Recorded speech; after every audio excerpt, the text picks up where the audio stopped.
Mani elim, ellatim, oyginidagi go'zal axloq degan libosi bor millatim.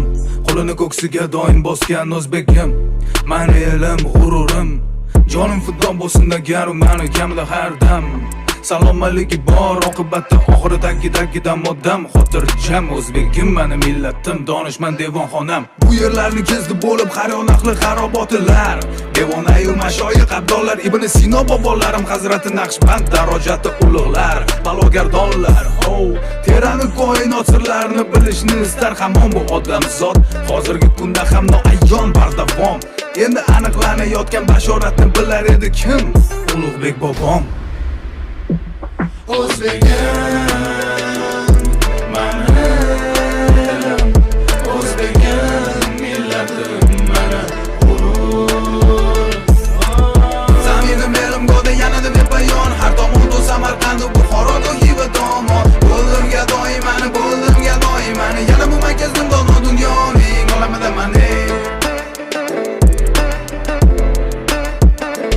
Olamida mani. Minnatdorman, shukr qilarim bor kecha-yu kunduz. Ota-onamning bergan tarbiyatini haqini ado etib bo'lmas ekan hanuz. Nechun ular bunday mehribon, borliklari bir ulug' inom. Farzandining aybini yashirish va afv etishda bardavom.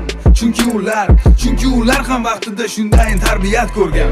Padar buzurglarimga, ota bobolarimdan yaxshilik, go'zal muomala, halim bo'lish va qolaversa kechirimli bo'lish degan omillar meros bo'lib qolgan. Har bir o'zbekning olgan tarbiyati shu. Lekin avlodi Timuriy nasldan saqlanaman bu fidokor. Atadim umuman olganda borimni, hattoki har doim gadoyim bo'lsa ham roziman umrbod. O millatim, o'zbegim, bilaman qadringni.